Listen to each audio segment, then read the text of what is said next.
नमस्कार. महाराष्ट्र योजना कॉर्नरमध्ये आपल्या सर्वांचे स्वागत आहे. आजच्या व्हिडिओच्या माध्यमातून आपण बघणार आहोत की राज्य सरकारच्या कृषी विभागाच्या अंतर्गत शेतकऱ्यांसाठी सौर फवारणी पंप योजना राबवली जात आहे. या योजनेत शेतकऱ्यांना पिकांवर सहज फवारणी करता यावी, यासाठी विजेवर खर्च होऊ नये, बचत व्हावी, यासाठी पंपांवर अनुदान दिले जाते. यासाठी नेमकी अर्ज प्रक्रिया कसे असेल, काय असणार, आपण संपूर्ण माहिती आजच्या व्हिडिओमध्ये जाणून घेणार.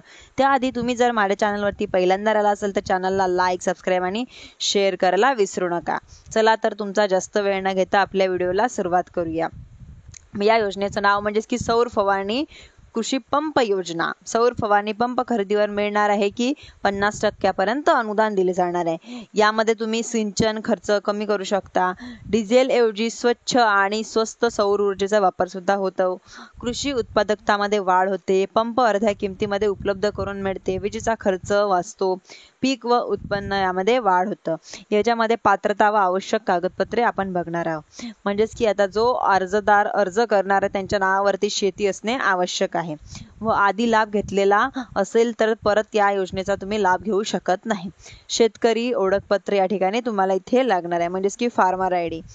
पुढचं जे कागदपत्र आहे ते म्हणजेच की Aadhaar card, PAN card, bank passbook, जात प्रमाणपत्र लागू असल्यास, उत्पन्नाचा दाखला, mobile number, email ID, passport photo. अर्ज प्रक्रिया, तुम्हाला ऑनलाईन अर्ज जर करायचा असला तर तुम्ही महाडीबीटीच्या mahadbt.maharashtra.government.in या संकेतस्थळावरती तुम्ही लाभ घेऊ शकता. आणि तुम्हाला जर ऑफलाईन अर्ज करायचा असेल तर तुम्ही तालुका कृषी अधिकाऱ्याशी तुम्ही तिथे जाऊन अर्ज करू शकतात. धन्यवाद.